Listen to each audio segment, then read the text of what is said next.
예. 안녕하십니까? 예. 지난 시간에, 마지막에 시간이 좀 부족해서, 조금 덜한 이야기가 있어서 그걸 마저 하고 이번 주 주제로, 들어가도록 하겠습니다.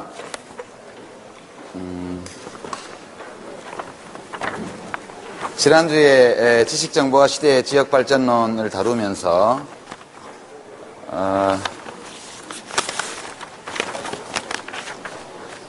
그 창조적 계급 얘기를 하다가 시간을 오버해서 여러분을 한 6시 5분까지 붙잡아 놨는데 오늘은 그런 일이 없도록 그렇게 하겠습니다. 지난주에 이야기를 여러분 기억하시겠지만 이제 어떤 도시 또는 공간적으로 다른 곳과 구분되는 그런 지역의 경제적 발전을 가져오는 요소로서 3T, 3T, 세 가지 T를 얘기를 했습니다. 이제 테크놀로지, 탤런트, 그리고 이제 톨러런스 그렇게 이야기를 했죠. 이제 이 이야기를 하기 위해서 리처드 플로리다 교수가 미국 주요 도시의 하이텍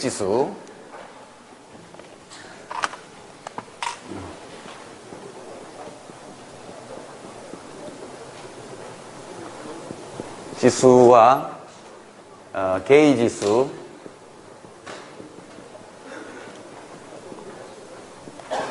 보헤미안 지수 이야기를 잠깐 했습니다. 게이 지수는 주민들 중에서 동성애자가 차지하는 비율 이렇게 나타낼 수 있고요. 보헤미안 지수는 보헤미안이라고 일컬어지는 집단에 속하는 직업을 가진 사람들이 그 지역의 거주민 중에서 몇 퍼센트 정도를 차지하고 있느냐 이것을 보는 겁니다. 이게 무슨 동성애자와 보헤미안 사이에 특별한 관계가 있어서 그런 것이 아니고 이 하이텍 지수하고 게이 지수 사이에 상당한 정도의 인과관계가 아닌 상관관계가 있다고 이제 나타났죠. 그리고 이제 보헤미안 지수와 하이텍 지수 사이에도 일정한 상관관계가 있는 것으로 나타나고 있습니다. 이 보헤미안이라는 거는 이게 보헤미아라는 데가 지금 아마 체코라는 나라에 속한 지역일 텐데 이제 이 지역에서 집시라고 일컬어지는 종합예술, 여러 분야의 예술 행위를 하면서 살아가는 집단들이 생겨난 그런 지역으로 보통 알려지고 있습니다. 근데 이제 이 보헤미안 또는 집시 이런 인간 집단은 거의 없어졌지만 대개 그 사람들이 했던 일을 원래 집시가 아닌 현대인들이 많이 하고 있죠. 보통 예술가를 말합니다. 보헤미안은 굉장히 아름다움, 멋, 예술, 문학 이런 것들을 하면서 그러니까 자기가 좋아하는 그런 예술적인 분야의 일을 하면서 살아가는 사람들이고 통상 국가와 같은 그런 강력한 질서와 규율을 가진 조직에 속해 있기를 거부하고 그렇습니다. 그런 특징을 가지고 있는 매우 자유로운 영혼의 소유자들로 일컬어집니다. 그래서 보헤미안 그러면 좋은 뜻으로 해석하면 자유로운 영혼을 가진 자유로운 삶의 방식을 추구하는 사람들이라고 얘기합니다. 보헤미안으로 분류되는 직업을 보면 작가, 소설가, 시인, 수필가 다 포함되죠. 디자이너, 우리 앙드레 김 선생님을 보면 여러분이 이해가 쉬울 겁니다. 그 다음에 음악인, 작곡가, 또는 연주자, 우리가 영화 같은 데서 많이 보는 멋있게 트럼펫을 또는 색소폰을 연주하는 그런 밤무대의 가수, 이런 게 생각나죠? 그 다음에 연기자, 배우, 탤런트, 요즘 여러분들이 가수 B, 이런 사람은 음악인에 속하고요. 요즘 연기자 중에는 누가 인기가 있나요? 요새 베토벤 바이러스가 굉장히 뜬다는데, 예, 그 강마의 역으로 나오는 그런 분들, 뭐 다 연기자죠. 그 다음에 이제 감독, 뭐 영화 감독, 뭐 등등 기타 여러 분야의 어떤 예술 감독, 공예가, 화가, 조각가, 또 뭐가 있을까요? 예, 여기 현대적 아트 프린터라고 얘기를 하던데, 이것도 이제 예술 장르의 하나죠. 그 다음에 이제 무용인, 우리 발레리나 강수진 씨, 뭐 예를 들면 되겠죠. 여러분들이 이 직업군을 보면 대한민국 국민 중에서 이런 직업군에 속하는 대표적인 스타들을 여러분들이 한 사람씩은 최소한 머리에 떠올릴 수 있을 겁니다. 이제 기타 예술 분야에 종사하는 사람들 이렇게 되는데요. 예, 진짜 이분들은 속박을 좀 싫어하죠. 예, 자유를 추구하고. 그래서 보통 사회의 도덕 기준으로 보면 좀 뭐 탄압을 많이 받았죠, 옛날부터. 되게 이런 분야에 종사하던 분들은 우리나라 역사를 보면 조선시대까지만 또는 뭐 일제시대 또는 해방 이후에 60년대까지만 하더라도 예, 광대, 그죠? 광대 뭐 이렇게 일컬어지거나 뭐 기생, 예, 그 다음에 뭐 독쟁이, 예, 공예가는 옛날에 독쟁이, 여기 말로 독재이라고 불렀죠.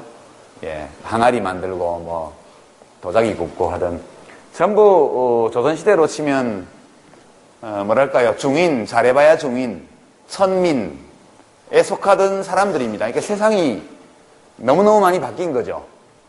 예, 이제 이분들이 대중 스타고 여기 성공하면 엄청난 소득을 올리고 조앤 롤링 같은 사람, 지난주에 어느 학생이 질문지에 썼던데 질문을 했죠. 조앤 롤링이 1년에 버는 돈이 삼성전자 전체가 버는 순수익보다 더 많다.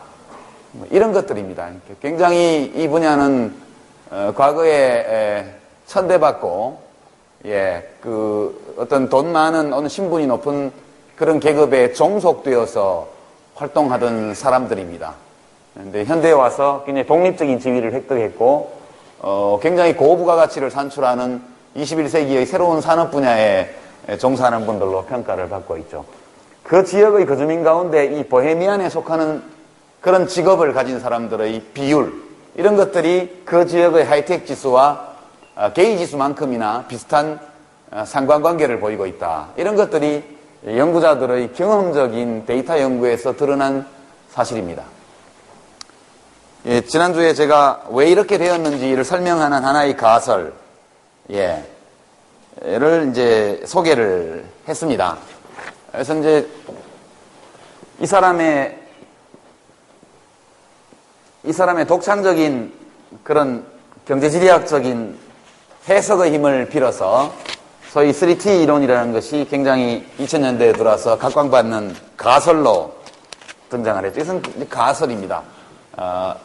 논리적으로 또는 특히 이제 경험적으로, 실증적으로 완벽하게 검증된 자연법칙과 같은 그런 것이 아니고 우리가 살고 있는 이 시대에 벌어지고 있는 여러 현상들을 해석하는 해석의 틀, 이런 것이고 과학적 엄밀성을 갖출 정도로까지 그렇게 이론적으로 정립된 것이라고 말하기는 어렵습니다.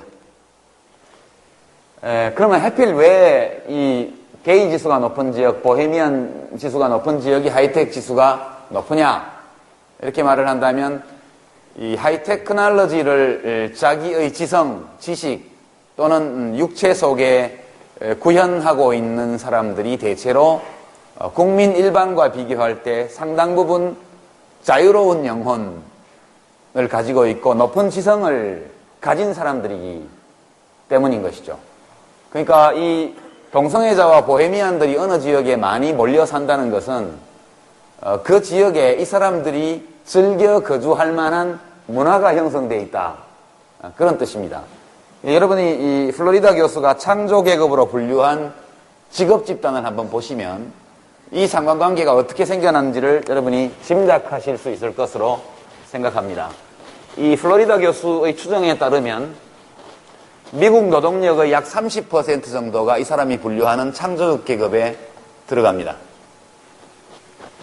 이 사람이 창조적 계급으로 분류해서 예시한 직업들을 한번 소개를 하면 우선 핵심 집단이 있습니다. 창조적 계급의 핵심 집단. 여기에 이제 보헤미안들이 들어있죠. 과학자, 엔지니어, 교수, 시인, 소설가, 예술가, 연기자, 연예인, 건축가, 아니다. 예, 연예인, 건축가, 디자이너, 작가, 비소설 작가입니다. 편집인, 작곡가 등 문화인, 연구원, 기자 이렇게 들어갑니다. 기자 등 여론 주도자. 여기가 되게 창조적 계급의 이 핵심 집단으로 꼽는 직업들입니다. 그 다음에 이제 플러스 알파로 창조적 계급에 포함시킬 수 있는 집단으로 보는 대표적인 직업이 하이테크 부문 종사자, 그 다음에 금융서비스, 법률 보건 서비스를 제공하는 것과 관련되는 전문인들이죠.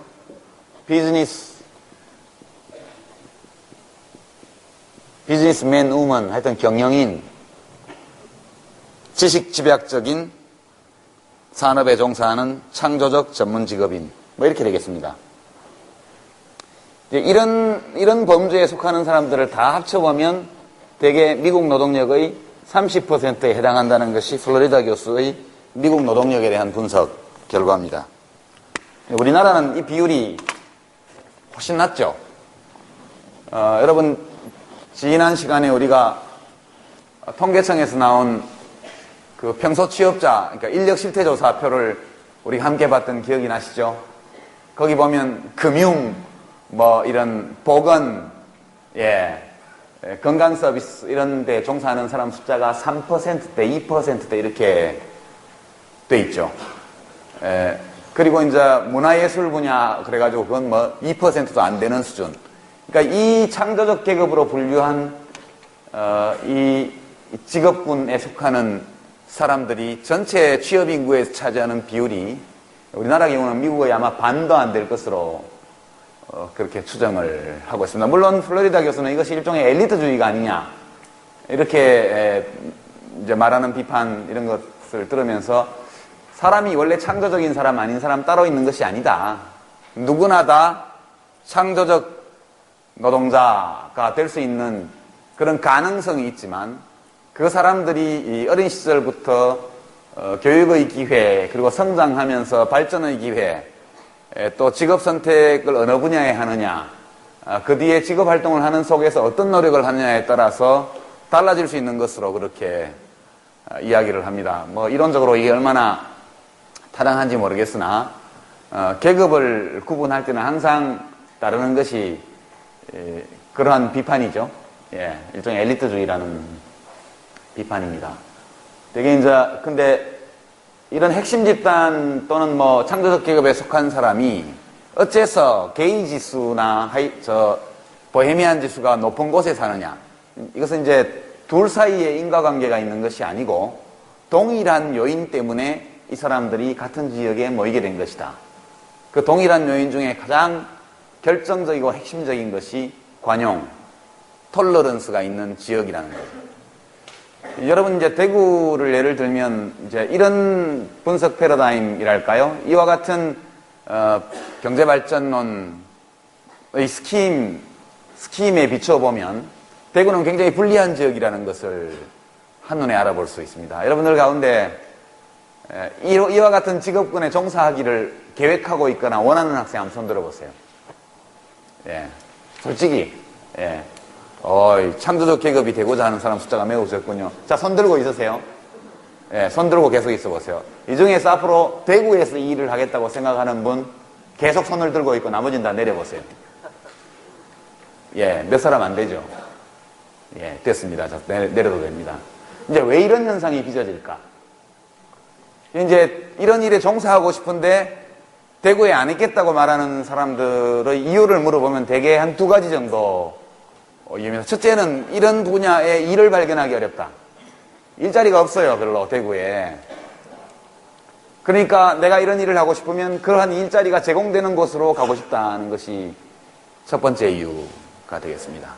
그러면 이제 저런 일자리를 만드는 사람들한테 물어봐요.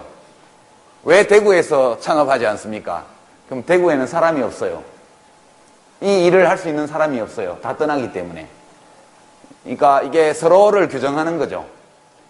저러한 분야에 속하는 일자리가 별로 없기 때문에 저 일을 하고 싶은 사람들은 객지로 갈 수밖에 없고, 그리고 저런 분야에서 기업을 만들고 싶고, 뭐 일을 만들고 싶은 사람들은 사람들이 대구를 다 떠나기 때문에 대구에서는 저 일을 만들기가 매우 어렵다, 이렇게 이야기하는 악순환에 지금 갇혀 있는 거죠. 대구가 지금 문화도시 컨셉을 가지고 있고, 이시아폴리스 광고를 하는데 서울수도 라디오 광고를 해요. 문화수도 대구는 왜 안 됩니까? 그 광고를 하는데 진지하게 듣는 사람이 거의 없죠. 그것이 대구의 현실입니다. 두 번째 이유는 뭐냐? 만약 모든 곳에 저러한 기회가 널려 있다 하더라도 대구에는 잘 안 있을 거다. 안 있으려고 한다. 그 이유는 대개 보헤미안, 뭐 요새는 보보스라고 얘기합니다. 부르주아 보헤미안스. 보헤미안들이 옛날에는 천민에 속하고 프롤레타리아 계급에 속했는지 모르지만 지금은 저 보보스라는 게 부르주아란 말이에요. 물론 그 중에서는 가난한 가수도 있고 그렇겠지만 전체적으로 보면은 많은 부가가치가 생산되는 곳이기 때문에 부르주아 보헤미안스라 그래서 이제 보보스라고 그럽니다. 이 사람들이 왜 그러면 동일한 취업의 기회가 있을 경우에 대구보다는 서울 또는 인천, 뭐 심지어 부산을 택하느냐? 그것은 이런 일에 종사하는 사람들이 원하는 것들이 거기 있기 때문에 그래요. 일자리 이외에. 그러니까 이제 저 사람들을 불러 모으는 여러 요인이 있고, 그것은 추상적으로 말하면 관용이라고 말하지만 구체적으로 보면 이제 여러 가지가 있지만 제일 중요한 것이 밤문화라고 그럽니다. 밤문화. 그러니까 퇴근 후에 뭘 하고 지내느냐? 퇴근 후에. 그러니까 대규모의 공연장이 있는 곳, 예컨대 수성 아트피아나 이런 큰 규모의 공연장이 있습니다. 서울에 가면 예술의 전당, 세종문화회관이 있고요. 고양시 같은 데 가면은 뭐 아람누리, 어울림누리에서 3,000석짜리 오페라 하우스가 있고 그렇습니다. 그런 커다란 문화적인 공연을 할 수 있는 시설뿐만 아니라 사람들의 취향에 따라서 즐길 수 있는 아주 작고 다양한 문화시설들이 한꺼번에 결집해 있는 곳이 저 사람들이 제일 원하는 곳이다 하는 것이 이제 연구 결과입니다. 그러니까 재즈를 좋아하는 사람은 그 사람이 꼭 원하는 재즈바가 있는 곳을 택하게 되죠. 예컨대 브로드웨이 같은 곳을 보면 여러 번 가본 건 아니지만 하루 뒷골목을 순찰해 보니까 거기 맘마미아 같은 그런 대형 공연을 하는 극장들도 여러 곳이 있죠. 혼란스럽게 짝이 없는 거리입니다. 브로드웨이는 길도 삐뚤삐뚤하고 자연 발생적으로 생겨서 삐뚤삐뚤하고 거리도 정신없이 간판들이 번쩍이고 사람들은 온갖 색깔과 온갖 모양을 한 사람들이 알 수 없는 말을 떠들면서 사방에 돌아다니고 있고 그와 같이 정신없는 그런 도시입니다. 낮에 보면 별거 아닌데 해가 지고 나면 굉장히 멋있고 뭐랄까요, 마음이 즐거워지는 그런 곳이죠. 그런 큰 공연장과 더불어서 온갖 종류의 술집, 레스토랑, 식당, 무슨 서점, 뭐 등등 이런 것들이 거기 다 결집해 있습니다. 그래서 미국에서 뉴요커들이 뉴욕을 못 다니는 이유가 이제 그런 것이죠. 대구에서 굉장히 높은 수준의 재즈를 즐기는 사람이 갈 수 있는 재즈바가 있나요? 서울 가면 홍대 앞에 많이 있죠. 신촌이나. 이런 것입니다. 그러니까 이 문제를 어디서부터 풀어야 될지는 모르겠으나 지금은 지난 시간에 우리가 봤던 것처럼 우하향하는 노동의 한계 생산 곡선, 한계 생산력 곡선, 또는 자본의 한계 생산력 곡선, 자본을 많이 가지고 와서 어떻게 한다. 이런 것들이 정치적으로 결정될 수도 없는 시대이고, 또는 국가가 마음 먹는다고 해서 그렇게 되는 시대도 아닙니다. 그렇게 해서 볼 때 적어도 대구시가 경제적으로 번영하는 하나의 지역으로 가기 위해서는 대개 두 가지 길이 있다. 여러분 참고자료 제시한 데 보면 산업클러스터에 대한 참고자료들이 있는데 우리 강의에서 못 다뤘습니다. 그래서 오늘 그 점만 마지막으로 잠깐 다루고 그리고 이번 주에 원래 주제로 들어가도록 그렇게 하겠습니다. 여러분이 다 아시는 것처럼 대구광역시는 공간적으로 더 확장될 여지가 없는 도시죠. 예, 대구시의 경계선을 한 발짝만 나가면 거긴 전부 경상북도입니다. 그죠? 대구는 경상북도에 의해서 완전 포위되어 있는 도시죠. 공간적으로 뻗어나갈 수 있는 가능성이 전혀 없습니다. 그리고 이제 옛날에 인구 100만이 넘어가면 직할시, 이렇게 대구 직할시라고 그랬고 지금은 이제 광역시로 되어 있습니다. 수도권에 인구 100만에 거의 육박한 곳이 수원시, 고양시, 성남시 이런 데들이 거의 90만 이쪽 저쪽 내지 100만에 육박하는 상황인데 어느 곳도 국가에서 지금 광역시로 분리해 주겠다는 얘기를 안 합니다. 그러니까 이것이 묘한 의사결정이었는데요.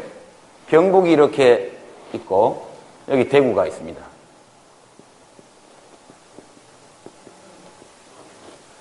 지난 시간에 우리가 각 지역의 GRDP 표를 볼 때 울산이 빠져나가니까 경남이 굉장히 좋다가 갑자기 주저앉아 버리죠. 그와 같은 똑같은 현상이 대구와 경북 사이에 벌써 한 20수년 전에 일어났습니다. 대구가 직할시로 됐을 때 지금 광역시라고 하지만 이 대구시는 공간적으로 확장될 수 있는 여지가 전혀 없습니다. 모든 산업시설이 대구 경북권에서는 경북 지역에 들어설 뿐이지 대구에는 들어설 공간이 없어요. 집값도 땅값도 너무 비싸기 때문에. 그러니까 대구의 GRDP는 올라갈 수가 없습니다. 근본적으로. 이제 그러나 대구 사람이 잘 살 수는 있겠죠. 생산시설은 경북에 두고 이 생산시설에 대한 소유권을 가지고 있으면 생산은 별 볼 일 없지만 소득과 지출 수준은 굉장히 높아질 수가 있습니다. 대구시가. 그래서 대구 경북 지역, 대구시가 좋게 대구시를 볼 때 첫 번째 코스는 대구 경북을 통합하는 길입니다. 여기에서 이제 필요한 것이 클러스터죠. 지금 다행스럽게 수성구에서 영천 쪽으로 이어지는 경제자유구역, 지난해 지정되었던 경제자유구역은 대구와 경북이 함께 참여를 하고 있는 곳입니다. 그러나 아직도 대구 경북에서는 이 땅을 어디에다 어떻게 쓸 것인지에 대해서는 청사진이 나오지 않고 있죠. 그러니까 결국은 대구와 경북이 별개의 모든 통계, 그 지역의 의사결정 권한 이런 것들이 따로따로 존재하는 지역이 아니고 다시 한번 여기 전체가 하나의 경제 단위로서 새롭게 전략을 함께 마련하는 그런 경제성장의 단일 단위로서 가는 길. 예. 이렇게 갈 때 클러스터가 반드시 있어야 하는 거죠. 클러스터라는 것은 이것은 이제 포도송이를 생각하면 됩니다. 포도송이. 그러니까 어떤 공장이 있고 다른 공장이 있고 이렇게 되는 것이 아니고 연관되어 있는 여러 산업 분야의 기업들이 포도송이처럼 뭉쳐 있는 거. 이게 이제 산업 클러스터입니다. 이제 이런 현상이 벌어지는 것은 옛날 같은 단순 조립, 제작 이런 산업에서 지금 고부가가치의 하이텍 산업으로 이행해 나가고 있기 때문에 여기서는 산업 사이의 상호연관이 굉장히 중요하고 여러 주체의 협력이 필요합니다. 지금 연구개발이 매우 중요하기 때문에 이 산업 클러스터에는 대학과 연구기관이 있어야죠. 그리고 이제 그 인근에 산업체들이 있으면서 이른바 산학협동, 그 연구와 개발, 그리고 생산, 이런 것들을 연관시켜서 한꺼번에 해나가는 것이죠. 근데 병원이 있으면 병원이 없이는 신약을 개발할 수가 없겠죠. 그러니까 신약 개발, 의료기기 개발, 그리고 이제 임상시험도 하나의 산업이기 때문에 임상, 이런 것들은 병원과 결합할 때 제대로 이루어질 수 있는 거죠.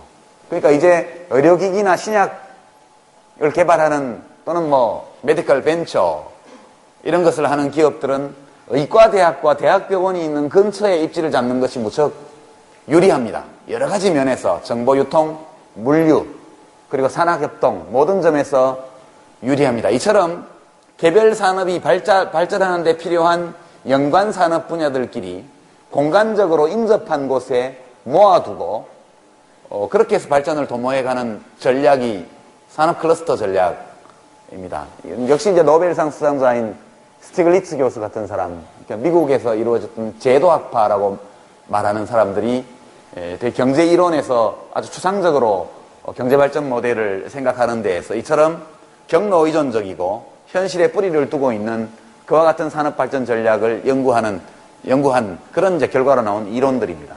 그래서 이 산업 클러스터들을 대구 경북 지역의 곳곳에 만들어가면서 대구가 이 대구 경북 전체를 아우르는 그런 클러스터의 센터로서의 기능을 한다. 이것이 이제 대구가 발전해 나갈 수 있는 하나의 길.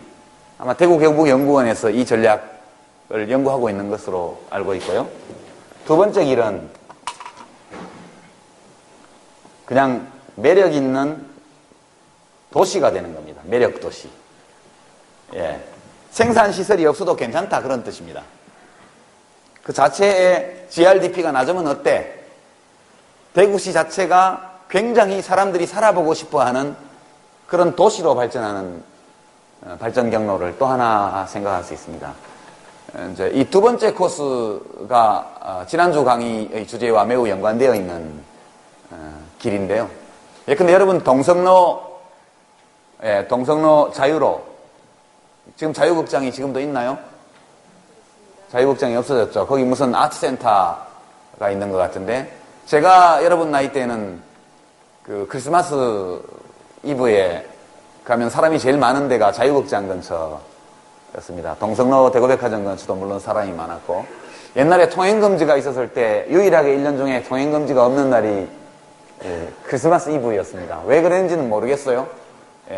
왜 하필이면 1년 365일 중에 유일하게 통금이 없는 날이 예수님 오신 날이 아니고 그게 예수님하고도 관계가 없다고 그러던데, 성 니클라우스인가 뭐 그런 사람하고 관계가 있다는 소문도 있고, 전 잘 모르겠습니다만, 여하튼 예수님이 12월 25일 날 태어나셨다는 게 사실이라면 왜 예수님 생일 전야가 통금이 없는 날이 되었는지는 전 잘 모르겠습니다. 여하튼 통금이 없었어요. 그날은 아무 할 일도 없으면서 무작정 시내로 나갔습니다.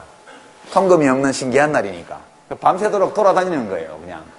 그래서 자유극장 그 시장은 아직도 있죠. 옛날에 도깨비 시장이라고 그랬는데, 거기를 이렇게 걸어가면 사람이 너무 많아서 발이 땅에 잘 닿지를 않고 몸이 둥둥 떠서 가고 그랬던 기억이 납니다. 그때 대구는 굉장히 활기찬 도시였죠.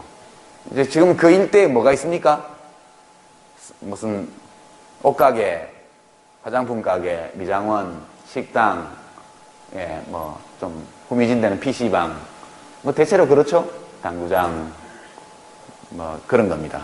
이제 그 자리에 그런 업체들이 들어있는 자리에 예컨대 무슨 리니지나 이런 게임을 만드는 회사가 들어와 있다든가 이런 것을 여러분이 상상해 보시면 되겠습니다. 전통적인 의미에서 이 생산시설은 거의 전혀 없는 도시, 그러나 그 안에서 우리가 보헤미안이라고 일컬어지는 저 직업 집단에 종사하는 사람들이 대단히 많이 살고, 그리고 그 사람들이 저기에서 자기의 작은 업체들을 만들어서 즐겁게 놀아가면서 살아가는 도시, 이것이 되는 것도 하나의 코스라고 말할 수 있습니다.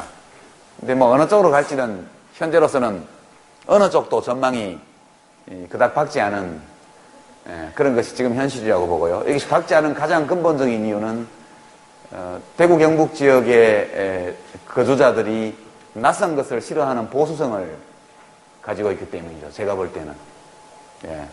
낯선 것을 굉장히 싫어합니다. 그리고 튀는 것을 굉장히 안 좋아하죠. 니 까불다 죽는데 이렇게 되는 거죠. 아주 극단적으로 말하면 대구에도 부자들이 많은데요.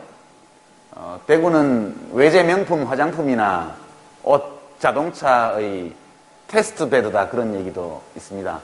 그러니까 소비자들의 반응을 알아보기 위해서 일단 진열한다는 거죠. 사람들이 와서 봅니다. 근데 안 팔리죠. 근데 대구 사람들이 안 사냐 하면 삽니다. 사는데 잘 안 사죠. 여기서는 보기만 하고 KTX 타고 서울 가서 압구정동 현대백화점이나 이런 데 가서 구입한다고 그래요. 왜? 여기서 사면 소문이 나니까. 어느 집 며느리가 루이비통 신제품 핸드백을 사갔다 소문이 빤하게 소문이 난다는 거죠. 제가 이거 들은 얘기입니다만 어떤 선배가 말하기를 대구에는 한정식 집이 전부 표준화되어 있다. 10,000원, 15,000원, 20,000원 반찬도 다 거기서 거기고 맛도 다 비슷비슷하다. 약간의 퓨전 한정식 집밖에 없다. 서울 같은 곳에는 굉장히 특이한 한정식들이 많이 있습니다. 뭐 5만원짜리도 있고 10만원짜리도 있고. 대구에서는 10만원짜리 한정식은 안 된다는 거죠. 돈이 없어서 안 되는 것이 아니고 소문이 나기 때문에. 근데 누가 거기 가서 손님 데리고 와서 밥을 먹었다. 며칠 후에 선배 만났는데 자네 뭐 그거 가서 밥 먹었다며. 많이 컸네. 그래서 그런 집들이 장사가 안 된다는 거죠.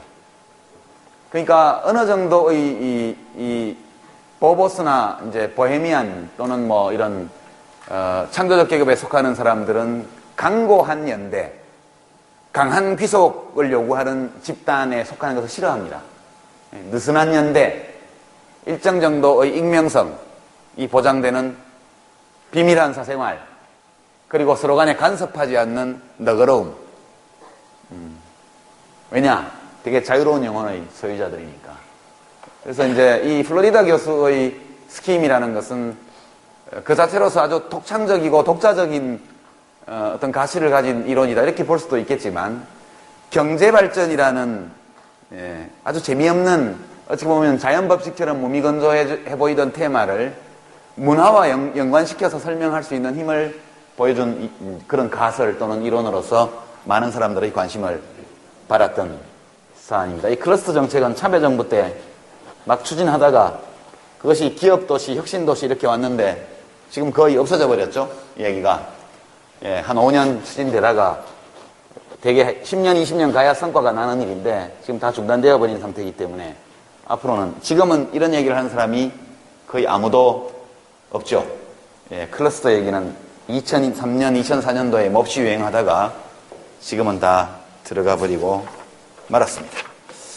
이런 정도 좀 지난주 못한 보충 설명을 하고요. 오늘 테마는 비교적 단순합니다. 왜냐하면 우리가 학기 초에 외부 효과, 공공재, 그 재화와 용역의 소비에서 나타나는 비경합성 또는 비배제성 이런 주제를 가지고 한참 다뤘죠. 그때 자연 독점. 그것을 여러분이 좀 다시 좀 떠올리면서 오늘 강의를 한번 함께 하도록 하겠습니다. 오늘이 8번째 강의인데 공기업 민영화입니다. 우리가 학기 초에 다뤘던 주제를 잠깐 환기하는 의미에서 몇 가지 얘기를 다시 하죠. 공기업이라고 하는 것은 퍼블릭입니다. 퍼블릭, 그죠? 퍼블릭 엔터프라이즈라고도 하고요. 또는 퍼블릭 오너십이라고도 합니다.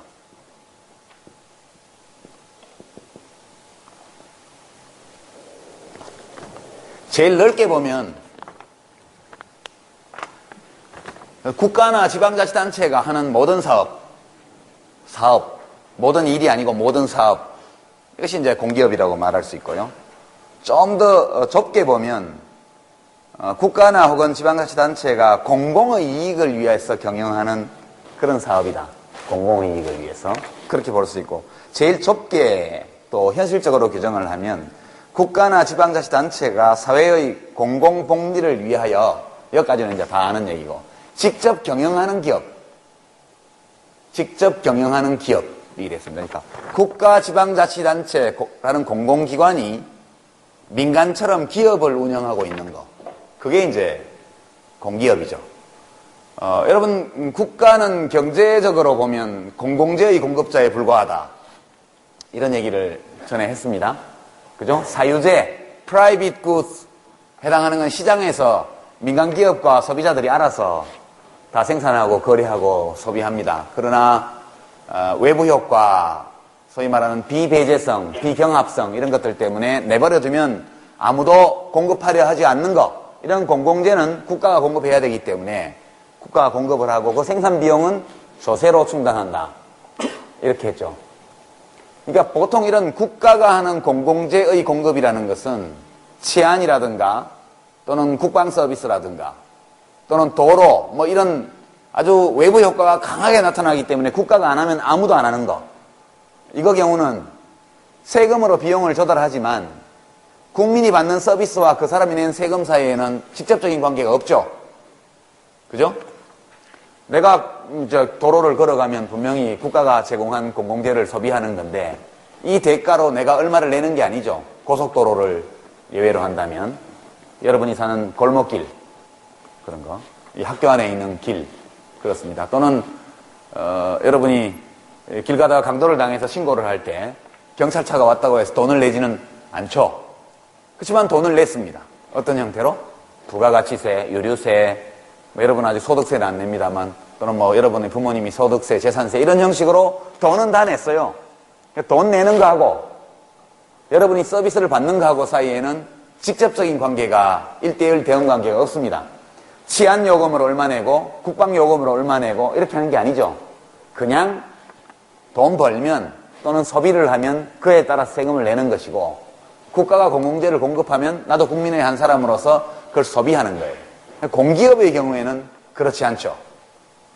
이것은 기업입니다. 국가가 경영하지만 기업이기 때문에 민간기업과 꼭 마찬가지로 어떤 서비스를 주면 그 대가로 돈을 받습니다. 여러분들이 공기업이 제공하는 서비스를 소비하게 되면 반드시 그에 대한 대가를 내야죠. 차이를 알겠습니까?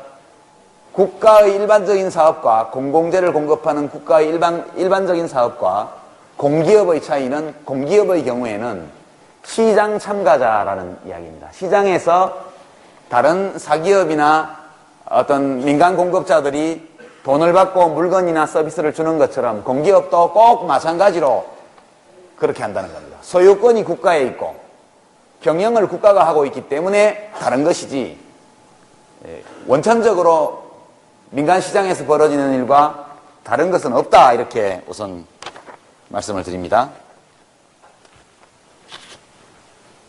농담 하나 할까요? 미리 신고하고. 제가 전에 선거를 할 때 수성일가 어디 학교 문방구에서 어떤 아주머니라고 마주쳐서 아무개입니다, 저 좀 찍어주세요 그랬더니 그 아주머니가 막 화를 내시더라고요. 세금 때문에 죽겠다고. 그래서 제가 궁금해서 아주머니 저 작년에 세금을 얼마 내셨어요? 그랬더니 그건 잘 모르겠다고 그래요. 그래서 제가 이제 그러면 어떤 세금을 내셨냐고 물어봤더니 잘 기억이 안 난대요. 그래서 혹시 종부세를 내셨냐 이렇게 물었더니 대구에는 종부세 내는 주택이 거의 없잖아요. 그랬더니 그거는 안 낸다고 그래서 그럼 소득세 내셨습니까? 그러니까 근로소득세? 그런 것도 안 냈대요. 혹시 사업소득세 내셨냐고 그랬더니 그것도 안 냈다고. 그래요. 그래서 도대체 무슨 세금을 내셔서 이렇게 주민세를 냈다고 그러시더라고요. 그래서 제가 주민세, 우리가 다음 주에 다루게 됩니다만, 소득세 할 주민세를 내셨나요? 그러니까 소득세 할 주민세는 소득세의 세액의 10%를 주민세로 또 추가적으로 내는 게 소득세 할 주민세입니다. 여러분 나중에 다 알게 돼요. 그런 것도 모르겠대요. 우리나라에서 근로소득을 올리는 사람 중에 절반 정도가 면세점 이하이기 때문에 개인소득세를 내지 않죠. 갑종 근로소득세를. 따라서 주민세도 소득세 할 주민세도 없습니다. 개인 사업자의 경우에도 약 절반가량이 면세점 이하여서 사업소득세를 내지 않습니다. 종합소득세. 당연히 소득세 할 주민세도 안 내겠죠. 그러고 나서 주민세가 남습니다. 5,000원 1년에. 모든 지방자치단체가 퍼캐피타 가족당 징수하는, 그러니까 경제활동 인구 한 사람당 5,000원씩의 주민세를 징수하죠. 이런 걸로 청소도 하고 뭐 다 하는 거죠. 여기 사는데 자치단체의 비용을 우리가 발생시키기 때문에 주민세를 내야 됩니다. 그것은 빈부에 상관없이, 나이에 상관없이, 소득에 상관없이 5,000원씩. 옛날부터 5,000원씩입니다. 그거 냈다고 그러시더라고요. 그건 지난 정권 때 한나라당이 할 때도 5,000원이었는데 안 올렸는데요. 이렇게 됐습니다. 그랬더니 좀 이 아주머니가 약간 머쓱하셨는지 무슨 소리예요? 얼마나 많이 올랐다고. 무슨 세금이 올랐습니까? 수도세, 전기세. 수도세, 전기세는 세금이 아니죠. 그것은 수자원공사나 또는 뭐 도시의 상수도 사업소 또는 이제 그 한국전력, 여기에서 자기가 전기를 쓰고 수도를 쓴 만큼 돈을 내는 거죠. 근데 이제 그것은 요금이죠. 수도요금, 전기요금인데 되게 국가가 하다 보니까 수도세, 전기세, 그건 좀 많이 올랐죠. 지난 몇 년 동안. 이제 우리가 보통 세금, 공기업, 국가, 이것을 구분을 잘 못합니다. 일반적으로. 그래서 그분이 굉장히 세금 폭탄에 붕괴하셔가지고 야당을 찍으셨을 텐데 요즘 참 곤란하시겠죠. 직접 세를 내지 않는 분들은 감세 혜택을 받을 수 없죠. 감세라는 것은 세금을 많이 내는 사람한테만 혜택이 있는 세금입니다. 여러분, 이번에 오바마 당선자가 낸 조세 공약을 보면 상위 5%, 그러니까 고소득층 상위 5%에 대해서 증세한다. 그리고 그 밑으로는 좀씩 감세한다. 이게 이제 조세 공약입니다. 놀랍게도 상위 5%에 속하는 유권자층이 오바마에게 6%나 더 준 것으로, 오바마 당선자가 평균 5%를 이겼는데요. 득표율이. 이제 그 언론사에서 분류한 다섯 단계의 소득계층별 득표를 보면 출구조사에서 최고 소득층에서 6%를 이긴 것으로 나온 걸 제가 데이터를 봤습니다. 무척 놀라운 일이죠. 미국 사회가 굉장히 많은 문제를 안고 있지만, 미국의 고소득층들 경우에는 좀 세금 문제를 좀 다르게 바라보고 있는 것 같다. 그런 느낌을 받았습니다. 데이터를 좀 더 정밀하게 분석해보면 더 재밌는 현상도 많이 있을 텐데요. 그렇습니다. 이것이 이제 노블리스 어블리주라는 것이죠. 내가 돈을 많이 벌기 때문에 내가 사회에 대한 의무를 더 해도 괜찮다. 이런 의식들이 우리나라하고는 좀 비교할 수 없을 정도로 많이 자리 잡고 있는 게 아닌가, 그런 느낌을 좀 가졌습니다. 잡담이고요. 공기업에는 여러 종류가 있습니다. 공기업의 종류에는 국가공기업이 있죠. 나중에 우리가 이게 어떤 기업인지 다 보게 됩니다. 두 번째는 지방공기업이 있습니다. 대구시도 공기업을 갖고 있어요. 시설관리공단 이런 것도 공기업이고요. 주차비 받는 거, 길거리 주차장에. 또는 뭐 서울시에 있는 SH공사, 그런 것도 다 지방공기업이고, 상하수도 사업본부나 혹은 메트로, 대구도 지하철이 있죠. 대구 지하철공사. 전부 다 대구시가 소유하고 있고 경영하는 지방공기업들입니다. 세 번째가 특수법인이 있습니다. 이것은 보통의 주식회사처럼 법인인데 좀 특수하게 법으로 규정되어 있어서 국가가 운영 책임을 맡는 특수법인입니다. 이것은 이제 산업은행 같은 경우도 해당되고요. 주택공사, 석탄공사 이런 게 여기에 들어갑니다. 그런 정도고요. 민영화는 뭐냐?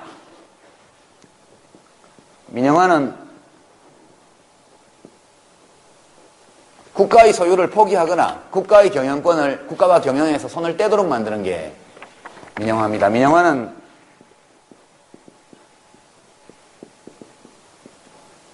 프리바티제이션입니다. 엄밀하게 번역하면 사유화죠. 그러니까 public ownership을 private ownership으로, public enterprise를 private enterprise로 바꿔주는 게 민영화입니다. 이것은 엄밀하게 번역하면 사유화라고 해야 맞는데 국가 걸 사유화한다 이러면 도덕적으로 좀 나쁜 일을 하는 것 같은 그런 느낌이 좀 들죠. 그래서 이 사유화를 주장하는 분들이 용어를 민영화로 쓰기 시작해서 지금은 누구나 다 민영화로 쓰고 있습니다. 노동조합 같은 데서는 사유화라는 용어를 아직도 쓰고 있죠. 그래서 이제 우리의 언어가 발생해서 사용되는 과정에서 일정 수준의 가치평가와 연관되어 있는 이제 단어들이 많이 있습니다. 사유화라는 단어는 그닥 좋은 가치평가를 싣고 있지 않은 단어 또는 부정적인 가치 판단을 내포하고 있는 단어이기 때문에 그걸 모두 다 알고 있기 때문에 되게 사유화를 주장하는 분들이 민영화라는 용어를 씁니다. 첫 번째는 매각입니다. 지분 또는 주식을 민간 시장에다가 내다 파는 거죠. 예, 간단합니다. 그냥 내다 팔면 그 주식 제일 많이 가진 사람이 주주총회 열어가지고 경영권을 장악하게 돼 있죠. 두 번째는 경영위탁입니다. 소유권은 국가에 그냥 있는데 민간의 경영권을 파는 거죠. 예컨대 경부선 고속도로를 팔면 운영권을 팔면 돈이 얼마나 될까요? 제가 계산해 보니까 경부선과 영동선을 30년 동안 운영할 권리를 팔게 되면 현재 가치가 한 12조 원 정도면 공정한 거래가 아닐까. 제가 보건복지부 장관 할 때 이걸 살려고 그랬는데 못 샀습니다. 이거를 국민연금공단에서 사면 국민연금공단은 한 6% 플러스 알파 정도의 수익을 30년 동안 올릴 수 있고요. 30년 후에는 돌려주는 겁니다. 그리고 이제 11조 원 내지 12조 원을 받으면 정부는 갚을 필요가 없죠, 이 돈은. 이것은 이제 집 임대 놓을 때 사글세 놓는 거하고 똑같은 겁니다. 전세는 나중에 돈 돌려줘야 되지만 사글세는 주인이 그냥 써버려도 되죠. 안 돌려줘도 되는 거니까. 그러니까 사글세로 30년 동안 경부선과 영동선을 운영권을 빌려주는 겁니다. 그러면 이제 국민연금공단에서 인수해서 관리회사를 만들어가지고 관리하게 되겠죠. 또는 경영은 또 도로공사에 그냥 위탁할 수도 있고요. 다만 이걸 주식회사로 만들게 되면 사장 임명은 이제 건설교통부 장관이 못하고 복지부 장관이 해야 되겠죠. 그런 것 때문에 건교부에서는 그 당시에 안 팔려고 협조를 안 해줬는데요. 그 돈 받아서 뭐 하느냐? 우리 상주에서 영덕까지 가는 육수고속도로 이런 거 돈 없어서 지금 못 만들고 있잖아요. 그죠? 그 돈 받아가지고 지금 고속도로 건설 지체되고 있는 곳에 돈을 쓰면 또 도로공사는 또 관리할 수 있는 도로가 생기니까 누이 좋고 매부 좋고 이런 프로젝트였는데 그 잘 안 됐습니다. 뭔 얘기하다 이렇게 됐더라? 경영위탁. 근데 국민연금공단에 이제 위탁을 하면 경영권을 팔면 민간 위탁은 아니죠. 같은 공공기관끼리 거래하는 거라. 그건 이제 성격이 안 변하지만 뭐 삼성전자에 판다든가 또는 뭐 하나그룹에 판다든가 이렇게 되면 이게 민간 경영위탁이 되는 것이죠. 여러분들이 보도를 보다 보면 좀 헷갈리는 게 나오는데요. 이 원래 공기업이 아닌데 공기업처럼 이야기되는 게 이제 공적 자금 투입 기업입니다. 이게 그 전에 대우건설을 팔았는데 하나그룹이 인수했죠. 34,000원까지 주식값이 34,000원까지 안 오르면 내년 한 이맘때까지 그러면 34,000원에 하나그룹이 주식을 다 되사주기로 풋백 옵션을 체결하고 이제 투자자를 끌어모아서 저걸 샀습니다. 돈을 빌려서. 근데 지금 주식값이 10,000원도 안 하거든요. 이제 큰일 났습니다. 내년 이맘때까지 한 4배까지 오르지 않으면 하나그룹은 약 4조 원 이상의 돈을 물어내야 되는 그런 상황이라 대우건설이 어떻게 될지 모르겠는데 하여튼 그런 기업들이 많이 있습니다. 하이닉스 옛날에 현대전자입니다. IMF 나고 나서 도산해가지고 국가에서 돈 집어넣어갖고 회생시켰죠. 지금 잘 나가고 있습니다. 대우조선 마찬가지입니다. 이런 기업들 지금 수십 개의 공적 자금이 들어간 기업들이 있고 50% 이상의 주식을 국가가 가지고 있죠. 자산관리공사, 자산관리공사에서 가지고 있습니다. 결국 국가가 가지고 있는 것이죠. 이런 기업들을 다시 이제 민간에 매각하는 거, 이것도 이제 민영화라고 이야기를 합니다. 그건 이제 좀 여러분이 분리해서, 이건 특수한 사정 때문에 생긴 거죠. 요즘 미국에서 투자은행들을 국가가 매입하고 있습니다. 그렇죠? 돈 공적 자금 집어넣고 대출로 해주는 것이 아니고 전체 주식의 뭐 76% 이렇게 이것을 국가가 가져가는 식으로, 말하자면 은행을 국유화하고 있는 겁니다. 다시 파산 상태에 빠져 있는 민간은행에 국가가 돈을 집어넣어서 경영권의 3분의 2 이상을 국가가 획득함으로써 민간 금융기관을 다시 국유화하고 있는 단계입니다. 우리나라 헌법에 보면 특별한 사정이 없는 한, 불가피한 사정이 없는 한 민간기업은 국유화할 수 없도록 우리 헌법에 못 박혀 있습니다. 미국 헌법에도 그와 비슷한 조항들이 있죠. 지금 상황은 특별한 이유가 있는 상황이 되겠습니다. IMF 때 우리도 제1은행 같은 거, 외환은행 같은 거 다시 국유화할 수 있었죠? 못했습니다. 왜냐하면 미국 사람들이 그걸 못하게 했기 때문에. 그죠? 그때 국민연금기금에서 사도 되고 얼마든지 국가가 그것을 매입할 수 있었는데 IMF에서 돈 꺼주면서 의무조항으로 계약서를 썼는데 그렇게 못하도록 계약서를 썼기 때문에 할 수 없이 팔았거든요. 그랬더니 먹튀다 뭐다 싸게 사가지고 단기 차익 챙기고 론스타가 뭐 외환은행 빠져나간다 이런 등등의 얘기들이 있죠. 정작 남들한테는 국가가 매입하지 못하도록 해놓고 자기들은 지금 저거 나라에서 불나니까 전부 다 은행을 국유화하고 있죠. 국제사회에서는 힘이 왕입니다. 뭐 논리가 필요 없죠.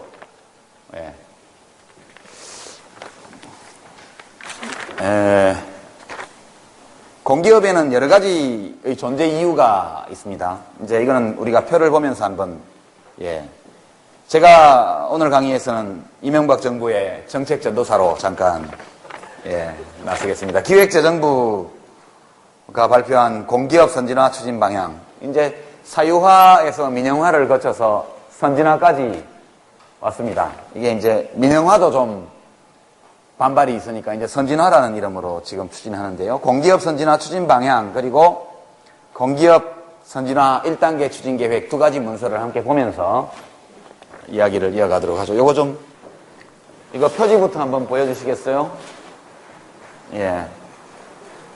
자, 활기찬 시장경제 구현을 위한 공기업 선진화 추진 방향안.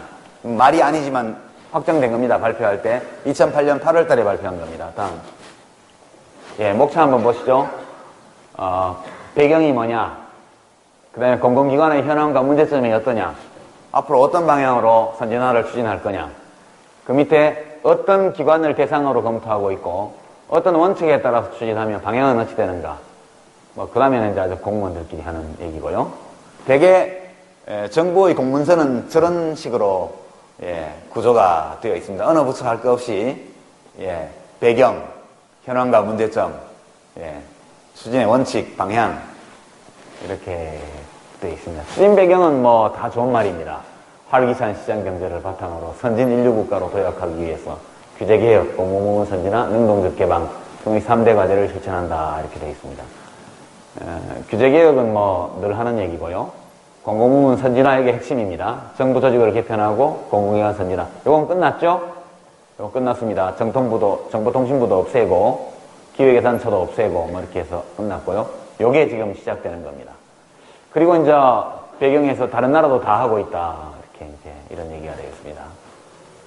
다음 넘겨보시죠. 자, 현황과 문제점을 한번 보겠습니다. 우리나라의 공공기관 운영법이라는 게 있습니다. 여기 법에 보면 어느 공공기관이 공공기관으로 지정되느냐가 다 나와 있죠. 총수는 305개. 이건 공기업보다는 좀 넓은 개념이 되겠습니다. 공공기관은. 예산은 338조 원, 종사자는 26만 명 정도 됩니다. 예산은 이게 또 논란의 여지가 좀 있는데요. 이 예산이 어떤 성격이냐? 다 사업 예산이냐? 물론 생각하면 정부 예산처럼 돈을 다 쓰는 거냐? 그렇지 않죠. 공기업이기 때문에 수입과 지출이 전부 다 있지 않습니까? 그 액수를 다 한 거기 때문에 지금 이게 정부 예산보다 거의 1.5배 정도 많죠. 그게 모르는 사람들은 이걸 보면 와, 공공기관이 돈을 이렇게 많이 쓴단 말이야? 예, 그런 효과를 노리고 지금 이렇게 해놓은 거겠죠? 기관 수는 305개, 26만 명. 여기 이제 분류를 보십시오. 공기업이 있고 준정부기관이 있고.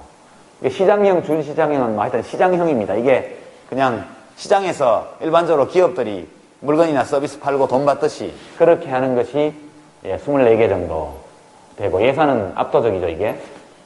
그냥 한국전력, 토지공사 뭐 등등, 토지공사는 여기 안 들어가는 준정부기관 해서 정부가 해야 되는데 위탁해서 집행하는 거. 이게 이제 특수법인 이런 것들도 있고요. 그렇습니다. 정부가 원래 정부기관으로 해야 되는데 위탁하는 거. 이미 이런 걸 많이 하고 있죠. 이건 민간 위탁은 아닙니다, 이게. 특수법인이나 공공기관에 위탁하는 거죠. 기금관리형이라는 거는 이제 공기업은 아닌데 공공기관인 거.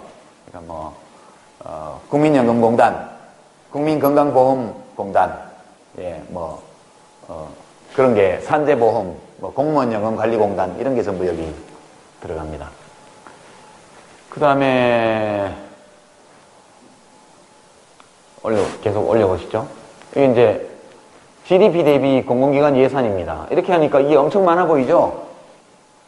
저것은 아무 의미 없는 데이터입니다. 그렇죠? 원래 GDP는 부가가치 개념이죠. 여러분 우리가 지난 시간에 봤습니다. 1년 동안 대한민국 안에서 생산된 새로운 가치, 부가가치의 총합이 GDP입니다. 이것은 거래량과는 다른 것이죠. 예, 삼성전자 매출이 예컨대 100조 원이다. 그건 부가가치가 아니죠. 매출이죠. 그 부가가치라는 것은 삼성전자가 최종적으로 덧붙인 가치이기 때문에 최종 판매 수입에서 중간에 원자재 사오고 뭐 이런 거 다 빼고 순전히 투자자의 이익, 투자자의 배당금, 그러니까 기업의 순이익으로 남은 거, 그 다음에 인건비, 그게 부가가치입니다. 근데 이렇게 하니까 GDP는 부가가치고 예산은 적어도 공기업의 경우에는 거의 매출에 준하는 수준이 많습니다. 이렇게 되니까 대한민국이 지금 GDP 대비 이 정부 지출의 비중이 26%, 27%그 정도 수준인데 정부 빼고 공공기관이 이렇게 많이 쓰면 합치면 60% 되게요. 이런 데이터들은 제가 볼 때는 이것이 얼마나 심각한 문제인가를 돋보이게 만들기 위해서 이론적으로 아무 의미 없는 이 GDP 대비 공공기관 예산을 지금 집어넣는 겁니다. 욕하려는 게 아니고 여러분에게 해석해 주는 겁니다. 보실 때 잘 보시라고. 신문에 이런 거 나면 되게 공기업 사유화를 이제 찬성하는 언론에서는 이런 걸 키우거든요. 이런 데이터를. 인력을 보십시오. 이게 이제 정확한 데이터입니다. 경제활동 인구에서 얼마나 많은 인력이 이 분야에 종사하고 있느냐. 0.84%, 1% 미만이다가 2005년도 이후에 약 1% 수준으로 올라왔습니다. 별거 아니죠? 인력이 1%면 GDP에서 차지하는 비율도 1, 2%, 그 정도 보면 됩니다. 부가가치는. 그리고 여기 이윤을 남기는 데도 아니기 때문에. 이렇게 많이 올라온 이유는 철도공사 민영화. 철도공사가 옛날에 철도청이었거든요. 정부기관이었습니다. 그것이 공사라는 법인 형태로 옮겨서 철도청 공무원들이 철도공사 직원이 됐습니다. 그런 일들이 결국은 민영화의 중간 단계로서 정부기관에서 공사, 그 다음에 기업, 이 순서인데 중간 형태의 공사로 많이 옮겨가면서 이렇게 늘은 겁니다. 뭐 지난 정부가 갑자기 사람을 많이 채용해서 그런 건 아니고요. 이렇게 됐습니다. 근데 이게 참 재밌죠. 이쪽에다가는 GDP 대비 비율을 써놓고 이쪽에서는 1%가 여기 와 있습니다. 이쪽은 30%가 여기 와 있고. 단지 비주얼한 시각적인 효과를 내기 위해서. 그냥 보통 이런 식으로 하면 밑에 이렇게 깔리겠죠? 안 보입니다. 이게 밑에 붙어 있어가지고. 넘깁시다. 문제점. 여기 타당한 게 많아요. 방만하다. 일은 별로 열심히 안 하고 저끼리 돈은 많이 나눠 가진다. 이런 문제가 있죠. 임금비 증가율이 생산성 증가보다 높았다. 뭐 등등의 뭐 복지를 너무 잘했어요. 그래서 지금 결혼중개회사에서 배우자 직업 선호순위 조사한 걸 보면 한때 공무원이 1등이고 공기업 직원이 2등이었는데 요즘은 공기업 직원이 1등이고 공무원이 2등 이렇게 됐다고 그래요. 여성 직업 중에는 교사가 1등으로 나옵니다. 다 공공 분야죠? 좀 문제가 있죠? 어느 한 사회에서 공무원, 공공기관 직원, 교사 이것이 배우자 직업 중에서 선호 1순위가 된 사회라는 것은 민간의 경쟁력 또는 활력이 매우 떨어진 사회라는 것을 알려주는 지표입니다. 그러니까 공무원이 박봉이다 이렇게 얘기를 하지만 시장에서 이미 평가가 난 거죠. 예, 공무원, 공공기관 직원, 교사 이런 것이 최고로 좋은 직업이다. 예, 시장에서 평가가 끝났습니다 이미. 그래서 더 이상 박봉이다 뭐 일이 힘들다 이런 얘기는 더 이상 안 해야 되는데 예, 지금 공공기관 노조나 또는 정교조에서는 그 얘기 계속하고 있죠. 아무도 믿는 국민이 없습니다. 그렇죠? 예. 민간과 경합한다 뭐 이런 것들은 이제 이건 단순히 이데올로기적인 거고요. 민간과 경합하는 공기업은 나중에 살펴보겠지만 거의 없습니다. 예, 민간과 경합하는 공기업은 거의 다 이미 민영화되었기 때문에 추가적으로 할 수 있는 게 별로 없는데 여기는 이렇게 써놨고요. 유사정보기관 이거는 좀 많이 있습니다. 이거는 각 부처들이 막 자기들 나름대로 산하기관을 만들다 보니까 지금 부처를 통폐합하고 나니까 당연히 각 부처에 있던 산하기관들의 통합이 문제가 되는 겁니다. 그래서 매우 타당한 지적이고요. 다음. 자, 여기 이제 분류표를 한번 보시겠습니다. 좀 더 올려보죠. 자, 시장형이 어떤 게 있는가를 보겠습니다. 전형적인 시장형. 가스, 전력, 인천공항, 그 다음에 김포공항을 포함한 공항공사, 부산, 인천의 항만공사입니다. 이거는 사용료를 징수하는 기관들이죠, 다. 사용료를 징수하는 기관들입니다. 전부, 예, 공항 이용료, 뭐, 그 다음에 전기세, 전기요금, 가스요금. 똑같습니다. 일반적으로 시장에서 기업들이, 민간 기업들이 하는 거랑 똑같은 일을 하고 있는 거죠. 다만 경영 주체가 국가 또는 국가의 위임을 받은 공공기관이 이것을 운영하고 있는 거죠. 그 다음 봅시다. 준시장형. 조폐공사, 돈 찍는 곳입니다. 돈 찍는 곳. 어디 있더라, 이게 조폐공사가? 지금 대구대학교, 그죠? 대구대학교 캠퍼스, 영남대학교인가요? 대구대학교인가? 그것도 캠퍼스 구석에 가면 이게 하나 와 있어요, 대구에도. 관광공사, 그 다음 방송광고공사, 코바코라고 말하는 겁니다. 마사회. 대구는 경마장이 없는데, 예, 과천하고 제주도에 가면 경마장이 있죠. 마사회는 이렇게 말이 뛰는 거라고 해가지고 농림부에서 가지고 있는.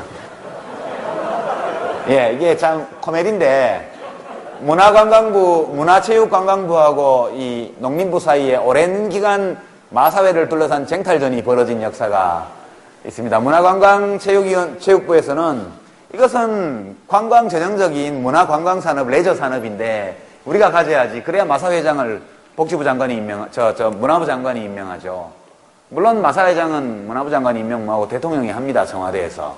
워낙 현금을 많이 만지는 데거든요. 대한민국에서 마사회만큼 현금을 매일매일 많이 만지는 기업이 없습니다. 돈 세탁하기 최고 좋은 데가 마사회입니다. 경마장입니다. 네. 뇌물 받은 수표 가지고 가가지고, 예, 적당히 있어도 안 하고 거기서 현금으로 얼마든지 바꿀 수 있는 곳이 경마장이거든요. 그래서 마사회 사장은 대통령이 직접 임명한다고 봐야 돼요. 요새 누가 임명됐죠? 예, 전에 한나라당 국회의원 하다가 떨어진 분이 임명이 되어 있습니다. 그 전에 참여정부 때도, 예, 공천 탈락한 분이 마사회장을 하셨고요. 예, 그렇습니다. 저도 한번 가서 접대받은 적이 있습니다. 5만원 잃고 왔는데, 샀다가. 근데 농림부에서는 이것이 말이 뛰는 거기 때문에, 예, 말은 농림부 소관이거든요. 그래서 오랜 기간 싸움 끝에 결국 농림부는 가난하고 문화체육관광부는 그래도 좀 폼나고 돈 되는 거 많잖냐 이래서, 예, DJ 정부 때 그 논쟁이 한참 되다가 결국 농림부에서 마사회를 가지고 갔죠. 예. 사장은 대통령이 임명하지만 그 밑에는 또 장관들이 좀 넣을 수 있거든요. 예. 명절 되면 선물도 좋은 거 오고 여러모로 좋습니다. 그렇고, 그 다음에 광업진흥공사, 석탄공사, 석유공사, 이거 엄청 큰 데죠? 지역난방공사. 예, 이거 각 권역별로 보면 발전 폐열 가지고도 하기도 하고 뭐 온갖, 그래서 이 난방 공급하는 회사입니다, 이게. 산재의료 관련, 이건 뭐 토지공사, 주택공사, 주택보증기금, 대한주택보증, 뭐 감정원, 수자원공사 여기 있네요. 철도공사, 도로공사. 굉장히 큰 데들이 여기 다 있죠. 시장형, 준시장형의 우리가 알고 있는 주요 공기업은 여기 전부 다 몰려 있습니다. 이게 예산도 거의 다 여기 몰려 있고요. 실제로 문제가 되는 것은 이 밑에는 거의 문제가 안 됩니다. 여기가 문제지. 이렇게 되어 있습니다. 여러분 이걸 보면서 왜 저 기업들이 공기업으로 되어 있을까? 예, 이게 이제 근본적으로 이 민영화 문제를 어떻게 봐야 하느냐를 결정짓는 가장 중요한 측면입니다. 자, 이제 제가 한번 퀴즈를 내보죠. 잘 대답하는 학생은 가점을 드릴게요. 예, 저 기업들 중에, 저 공기업으로 되어 있는 24개 중에 외부 효과 때문이다. 강력한 외부 효과가 나타나고 있어서 국가가 안 하면 공급이 안 된다. 여기에 해당되는 기업이 어느 걸까? 제일 빨리 발견하는 학생 손 들어보세요. 아, 예. 수자원공사. 또 있을까요? 계속. 하나. 예, 하나 발견했어요. 또.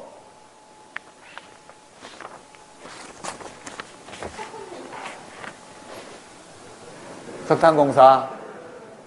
수자원공사 하나 했습니다. 예. 도로공사. 예. 예, 일단, 예, 두 개가 가장 확실한 예입니다. 잘 찾았네요. 꼭 조교에게, 예, 관등성명을 기록해 주시기 바랍니다. 예, 그렇습니다. 이 수자원공사는 물관리인데요, 물관리. 물관리인데 수자원은 일종의 공유자산이죠. 공유재산이고 자산이고 동시에 외부 효과가 굉장히 강력하게 나타나는 분야입니다. 우리 공기와 마찬가지로. 누군가가 수질이 자꾸 오염되는데 수질을 정화해봤자 자기가 5천만 명 중에 한 명인데 전 재산이 100조 원이 있다고 칩시다. 100조 원을 다 틀어넣어서 4대강 수질을 정화했어요. 이익은 5천만 명이 똑같이 보죠. 아주 강력한 외부 효과가 나는 것입니다. 그래서 국가가 개입하지 않으면 누구도 여기서는 돈을 벌 수 없는 분야이기 때문에 어떤 민간 공급자도 나타나지 않습니다. 생수회사는 나타나죠. 생수회사는 물이 더러우니까 못 먹으니까 먹을 수 있는 물을 어디서 찾아가지고 생수 장사는 엄청 잘 될 겁니다. 예, 모든 국민이 다 값비싼 생수를 마셔야 되고 집에다가 정수기를 설치해야 되고 정수기 회사도 잘 되겠죠. 수자원공사가 없어지면. 그렇습니다. 완벽하게 독점 기업이죠. 저것은 자연 독점은 아니고 강력한 외부 효과 때문에 국가가 개입하지 않으면 기업이 나타나지 않는 분야가 되겠습니다. 도로공사도 마찬가지입니다. 고속도로를 예외로 한다면.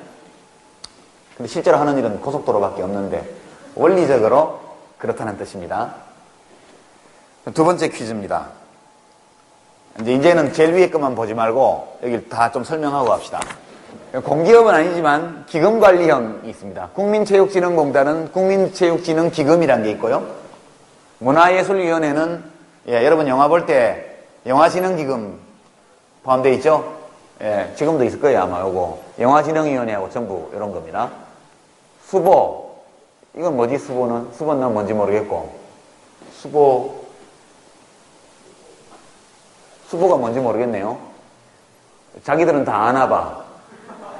예, 수보가 뭔지는 다음에 누가 인터넷 검색해보고 와서 꼭 알려주세요. 국민연금공단, 근로복지공단. 예, 여기는 산재보험 관리합니다. 예, 그 다음에 뭐, 여기 전부 이제 보험회사들이고, 주택금융공사. 여기도 이제 서민주택 공급 관련해서 뭐 보증하고 이렇게 하는 데입니다. 이 진흥원, 연금관리공단, 이런 데가 다 무언가 기금을 가지고 있는, 저도 이름을 잘 우리나라의 기금이 한 70여 개 넘어갈 겁니다, 아마. 각 부처마다 몇 개씩의 기금이 전부 다 있는데요. 하여튼 뭔가 기금을 가지고 있는 동네입니다, 여기가. 기금 관리를 해야 되기 때문에. 예. 이건 예금보험공사네요, 그죠? 예. 기본은 기술신용보전기금을 가지고 있는 곳이고요. 이건 신용보전기금과 관련되어 있어요. 수보는 수협과 관련이 있을래나? 수출보험기금. 예. 그거 같네요. 예, 수보. 수출보험기금. 수출 기업들이 사고 당해서 엄청난 손해를 보면 보험 들어주는 수출 보험 기금이 있습니다. 맞는 것 같네요. 그 다음에 이제 기금을 완전히 관리하는 데가 여기라면 국가가 뭐 사업을 해야 되는데 공무원들이 직접 하기에는 매우 부적합한 분야. 그런 겁니다. 대학 교수님들한테 이게 돈 주는 데죠. 학술진흥재단. 제가 저기 기획관리실장을 한 1년 했습니다. 옛날에. 한 10년 전에. 학술진흥재단은 연구자들에게 돈 주는 곳입니다. 저기 1년에 아마 지금 3천억 정도 집행할 텐데 10년 전에는 그게 한 800억도 안 됐는데 엄청 늘었죠. 과학문화재단 여기도 주로 과학연구기금을 지원하는 데입니다. 연구 열심히 하고 잘하는 분 찾아가고 돈 주는 일을 하죠. 정보문화진흥원 이건 정보통신부 밑에 하고 있는 거고요. 등등 이런 것들이 있습니다. 코트라는 아시죠? 이게 뭐 우리말로는 모르겠다. 한국 코트라가 뭐더라 뭐 해외 뭐 하여튼 외국에 장사하러 나가는 사람들이 그 지역에서 정보를 취득하고 그 다음에 뭐 계약을 성사시킬 때 이런 정보의 협조를 얻어내고 할 때 이 코트라가 항상 나서서 일을 합니다. 디자인진흥원 뭐 등등 있습니다. 그 다음에 기타 공공기관 이게 이른바 잡동사니라고 합니다. 모든 대상들이 다 분류를 해보면 깔끔하게 분류되는 대상이 별로 없어요. 그죠? 우리가 식물이나 동물을 분류할 때를 빼면 동식물은 확실하게 분류하는 방법이 있는데 책 분류할 때도 보면 어느 분야에도 집어넣기 어려운 것들이 있죠. 잡동사니 이렇게 합니다.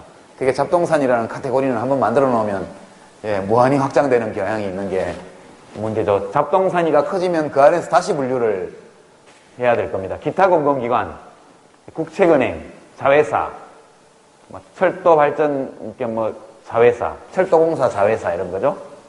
그 다음에 KDI 등 연구기관 60개, 서울대병원 등 대학병원 12개, 국립발레단 등 문화예술기관 22개, 뭐 등등이고요. 공적자금투입기관 아까 얘기한 원래 이건 국가와 관계가 없는 직접 관계가 없는 회사인데 우리 금융지 서울보증고, 배우증권, 배우인터내셔널, 배우일렉트로닉스, 배우조선해양 김우정 회장님이 사고를 참 많이 치셨죠. 현대건설, 현대종합상사 이명박 대통령께서도 사고를 좀 치시고요. 쌍용건설 이건 김석원 회장님이 사고를 치신 거고요. 하이닉스도 원래 현대전자입니다. 현대전자고 그다음에 한국항공우주산업은 그거는 삼성항공하고 국가에서 하고 있는 조그만 그 항공연구원이 있는데 그걸 합쳐서 KAI라고 여기서 전투기 비행훈련하는 그 연습 고등훈련기 만들어갖고 열심히 팔고 있죠. 굉장히 고등훈련기 중에는 굉장히 우수한 걸로 알려져 있고 두바이에서 에어쇼 할 때 외국 사람들이 많이 놀랬다고 그러죠. 한국에서 언제 비행기까지 만드냐고. 그거 훈련기인데 동속 돌파도 한다고 해요. 이게 잘 만들죠. 펜텍 이런 컴퓨터 회사, 그죠? 펜텍, 앵큐리텍 이런 것들이 원래는 국가하고 상관없는데 안에 그때 다 망해가지고 그 사이에 무지무지하게 많이 팔았습니다.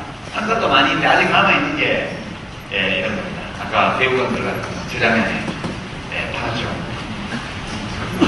자, 여기까지 봤는데 쉬기 전에 퀴즈를 몇 개 드리겠습니다. 공기업 공공기관이 생기는데 진짜 공공기관까지 함께합니다. 하는 이유가 있죠. 그 중에 하나 제일 대표적인 게 아까 말한 외부 효과, 비내재성, 비경합성 이런 외부 효과 사실 크고요. 두 번째 퀴즈는 이 중에서 헌법이 규정하고 있는 국민 기본권을 보장하기 위해서 국가가 공기업 또는 공공기관을 만들어 놓은 게 있습니다. 기본권은 여러 종류가 있죠. 여러분들이 헌법 실력을 한번 테스트해보면 헌법에 있는 아주 중요한 기본권들과 관계 있는 제일 먼저 선언합니다. 산업안전공단 일단 뭐 후보로 접수하고요. 일단 한 학생 빼고 여학생 여기 성 안 들었어요? 기지개겠어요? 기지개겠어요? 글로벌복지공단 이것도 후보로 접수해요. 또 국민연구공단 그게 공단으로 가네. 또 저기 뒤에 모자 쓴 학생 건강보험공단. 네? 건강보험공단. 건강보험공단 전부 공단 식구들만 등장하는데 공단 말고 다른 거 서울대병원. 자, 이제 제 원학생으로 한번 가볼까요? 저 뒤에 누가 없나요? 예, 저기 이 학생 지금 맞습니다. 예. 대한주택보증. 이 문제가 좀 어렵네. 예, 저 모자쓴 학생. 응? 학술진흥재단. 저 가해학생. 응? 아, 문화예술 분야에, 이런 거요?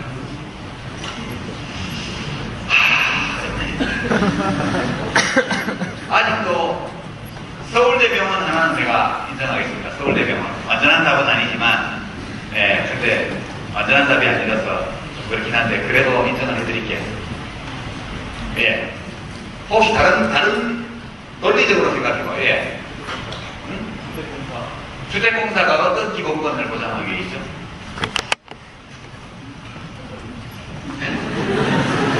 그러니까 무언가 어떤 기관을 얘기를 하려면 그것이 헌법상의 어떤 기본권 보장과 관련되어 있는지를 생각을 해보세요.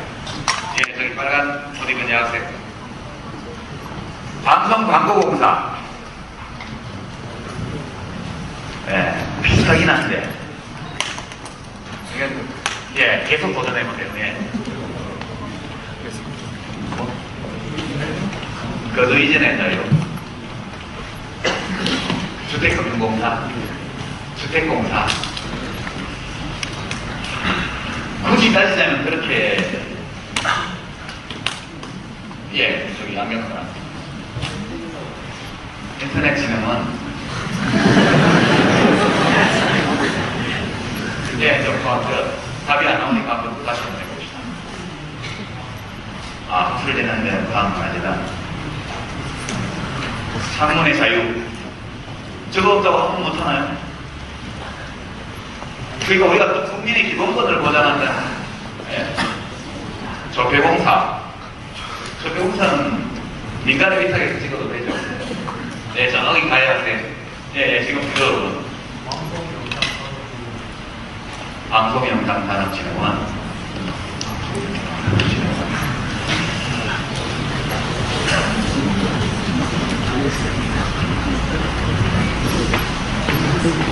공항. 다 관련이 되어 있긴 한데 딱 떨어지게 우리가 말하기는 어려운 것 같아요. 기본권이라는 이런 겁니다. 국가가 직접 기업을 설립해서 서비스를 제공하지 않으면 헌법에 규정되어 있는, 예, 해보세요. 네, 산재하려고 해야 됩니다. 아, 예. 수사원공사. 응? 수사원공사. 감정원. 자, 이제 그만합시다. 여기서 이런 겁니다. 한 예를 들어보죠.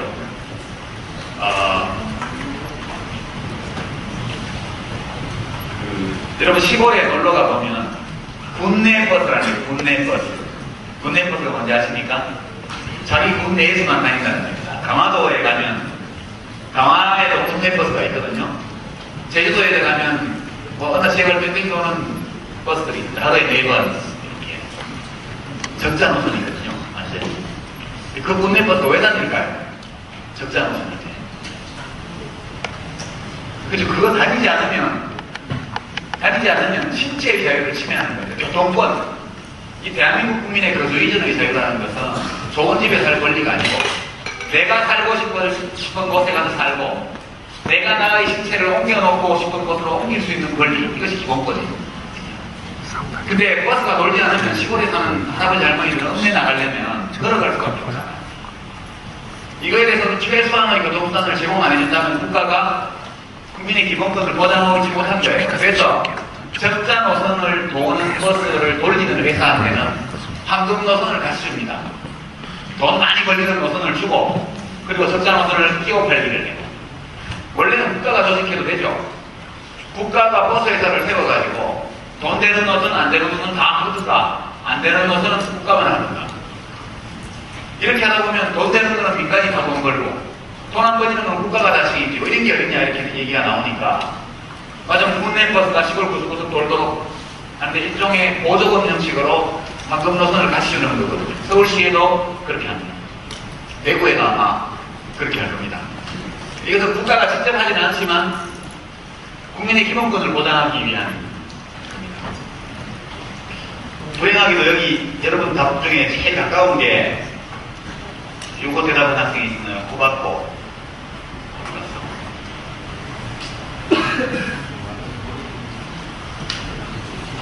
예, 방송광고공사. 이게 그래도 좀 간접적으로 그와 관련되어 있습니다. 한국방송광고공사는 광고를 나눠주는 데죠. 그죠? 광고를 나눠주는 데고, 이게 경쟁력이 부족한 그 방송사들에게 유리하게 균형을 잡아줍니다. 그러니까 방송 광고를 하려면 직접 방송회사하고 방송사하고 거듭하는 게 아니고 방송 광고공사를 통해서 방송국의 광고가 나가도록 되어 있는 거죠. 이렇게 되어 있는 거죠. 왜 그렇게 했을까? 그렇죠. 방송은 통신권의 일부입니다. 그러니까 사람들은 뉴스를 볼 권리가 있어요.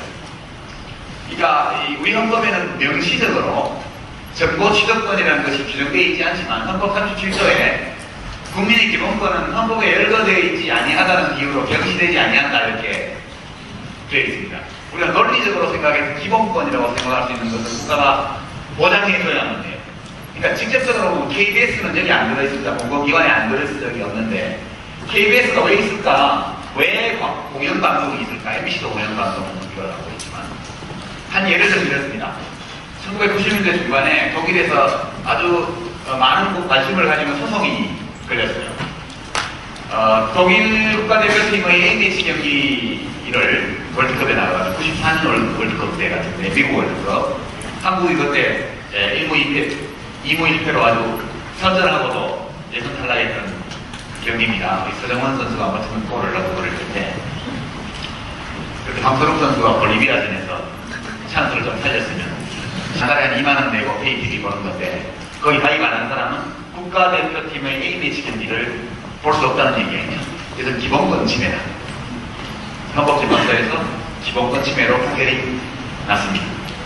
그래서 어떤 결론이 났냐면 중요한 A매치 축구 경기는 반드시 공영방송에서 해야 합니다. 이유는 전국의 모든 시청자 가구를 다 포괄하는 배급망을 가지고 있는 방송이기 때문에.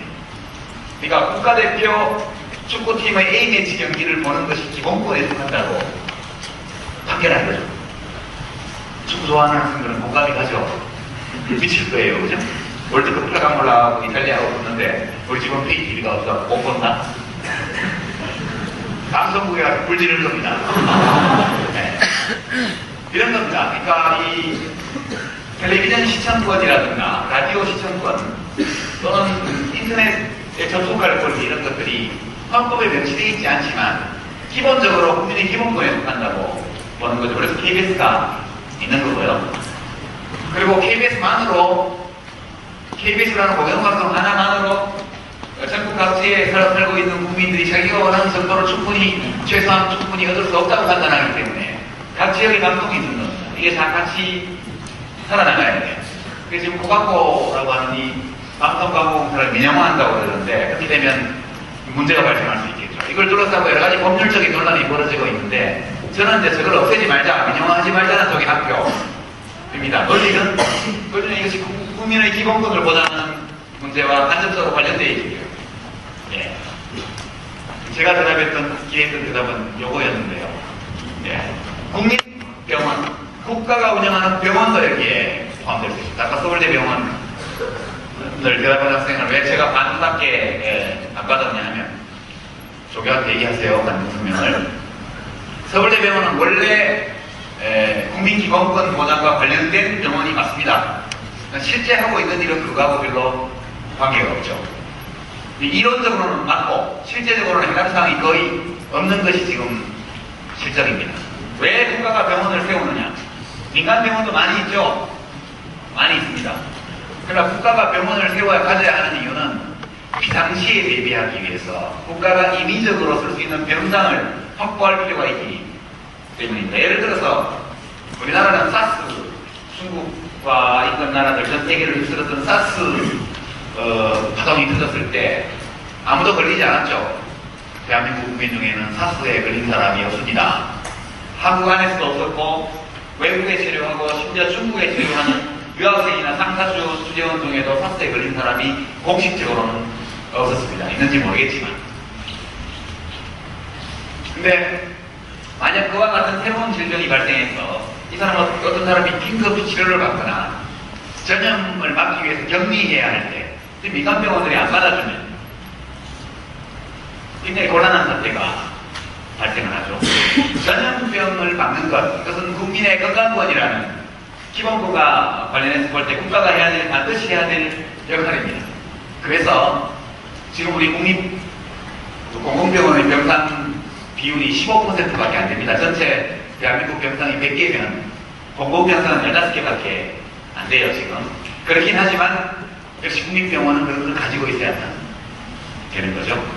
네, 그래서 서울대병원은 국립병원이고 국립대학의 병원이고 그 자체가 특수법인으로 되어 있는 국립공공병원입니다. 그러나 실제 서울대가 이런 일을 하는데 신경을 쓰느냐? 서울대병원이 거의 신경을 쓰지 않고 있죠. 네, 전 세계에 제일 좋은 병원 되겠다 이렇게 해가지고 엄청 비싼 질병을 치료하는데 관심이 많이가 있죠. 심지어 국민기초생활보장 수급자들, 의료급여 환자들을 잘 찾지 않습니다. 서울대병원이. 네, 제가 장관을 해도 그것은 고쳐줄 수가 없더라고요. 그 밖에 이제 퀴즈는 그만 내고 한 두 가지 정도만 설명하죠. 아까 많은 학생들이 보험공단 종류들을 말씀하셨는데요. 헌법상 기본권 보장과 관련된 한국 방송공사도 있고 방송광고공사도 있고 여기에 안 나와 있지만 우체국은 여기 안 들어있네 이상하게. 우체국, 구정사업본부, 예, 그것은 시골 구석구석에 저 오대산 자락에 마을에서 한 오토바이로 20분 떨어져 있는데 사는 단독가구 할머니 계신데 아들이 사우디에 돈 벌러가서 옛날 같으면 편지 왔는데 배달해줘야죠. 그리고 한쪽 배달하는 돈 얼마 들까요? 군대 간 아들이 편지 보냈다.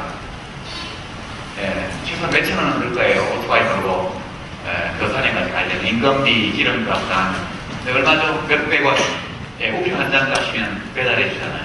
그것이 통신권과 관련되어 있는 기본권. 그걸 국가가 충족해야 되기 때문에 감히 우체국을 민영화하겠다는 얘기는 지금 못하고 있는 거죠.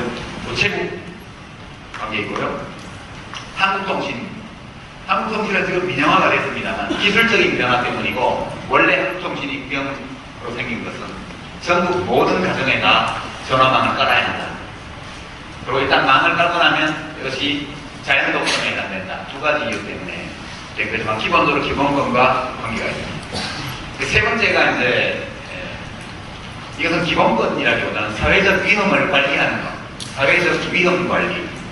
첫 번째가 요즘 심판이 없어서 못 적는데 외부효과, 두 번째가 국민기본권 보장, 세 번째가 사회적 위험 관리입니다. 그러니까 건보공단, 국민건강보험공단, 이건 뭐 질병이라는 위험이 되지 않고요. 산업재해 보상 보험, 산재보험을 관리하는 것이 근로복지공단입니다. 거기 돼 있고요. 표준은 감정원 이렇게 다 위험관리에 해당됩니다. 보증보험과 마찬가지로 위험관리, 안전관리, 표준관리, 위험관리, 보험관리, 사회보험관리 이것들이 다 사회적 위험관리에 해당됩니다. 국민연금공단은 무슨 위험을 관리할까요? 국민연금공단은 어떤 사회적 위험으로부터 국민을 보호하는 일을 할까요? 자, 누가 큰 소리로 손 들고 어떤 위험을 정확하게 한번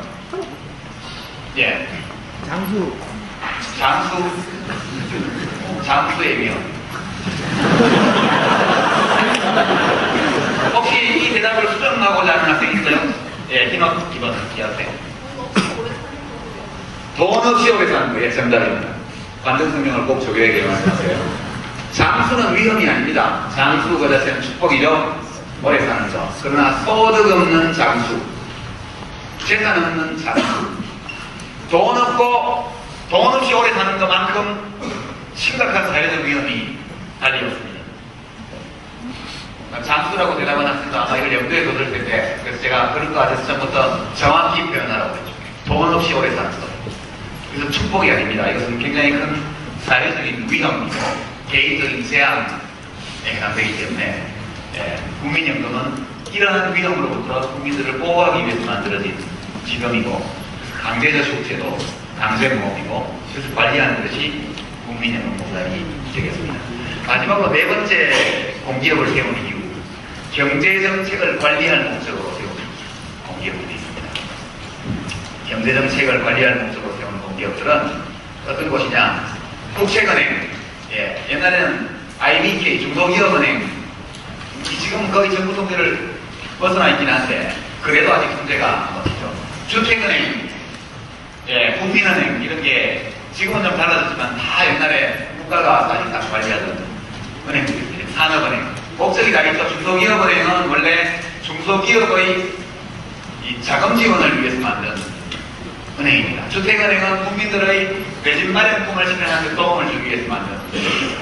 국가가 중소기업에다가 대출을 해주라고 요즘 이명박 대통령께서 말씀하시죠? 중소기업 살려야 된다고 은행들이 대기업들이 책임지고 살리라고. 그렇지만 은행들이 말 듣습니까? 말 안 듣죠. 지금도 금융기관들이 중소기업 대출을 회수하고 있습니다. 왜냐하면 자기도 살아야 됩니다. 그러나 국책은행은 최악의 경우에 한국은행이 살려주잖아요. 국가가 부도나지 않는 한은 국가가 소유한 은행이 부도날 리가 없습니다. 그렇죠? 국영기관의 가장 큰 장점은 파산하지 않는다는 겁니다. 최악의 경우에 정부가 세금으로라도 살려주게 돼 있어요. 그렇기 때문에 국가가 적어도 금융정책과 관련해서 신용정책과 관련해서 국가의 정책적 의사결정이 이루어졌을 때 그것을 시장에서 관철시키기 위해서는 직접 그 정책을 수행하는 도구로서의 공기업이 필요한 경우가 있습니다. 그것이 국책은행이 대표적이고요. 그 다음에 이제 공적 자금 투여 기관, 이건 전부 다 신용위기, 외환위기에서 초래된 신용위기를 거쳐서 실물경제 위기로 국가경제가 완전히 파산 직전에 갔을 때 거기 파만파 번져가는 파산의 도미노를 스톱시키기 위해서 국가재정을 투입한 거죠. 국민세금을. 이것도 역시 정책관리 목적으로 말하자면 국가소유 기업으로 만든, 일시적으로 만든 사례가 되겠습니다. 한 4가지 정도 그 공기업이 왜 만들어졌느냐, 왜 존재하느냐, 처음부터 그 논리적인 이유를 가지고 나누면 한 4가지 정도 되겠습니다. 왜 그렇게 분류하지 않을까요? 저는 정부의 공문서를 보면 때로 이해하기가 어려워요. 저도 정부에 있어봤지만 왜 보고서를 이렇게 쓰는지.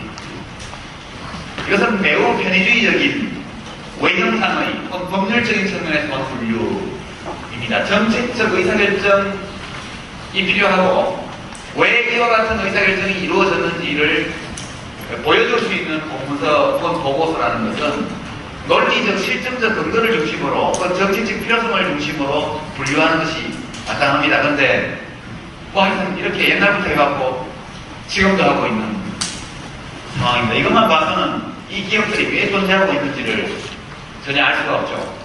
여기까지 일단 하고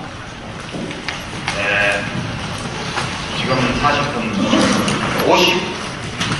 55분까지 쉬겠습니다. 55분까지 쉬고 여러분 질문을 받고 그리고 이 공기업 민영화의 1단계 추진 계획 이런 것들을 보고 현재 어떤 문제를 안고 있고 어떤 좋은 점이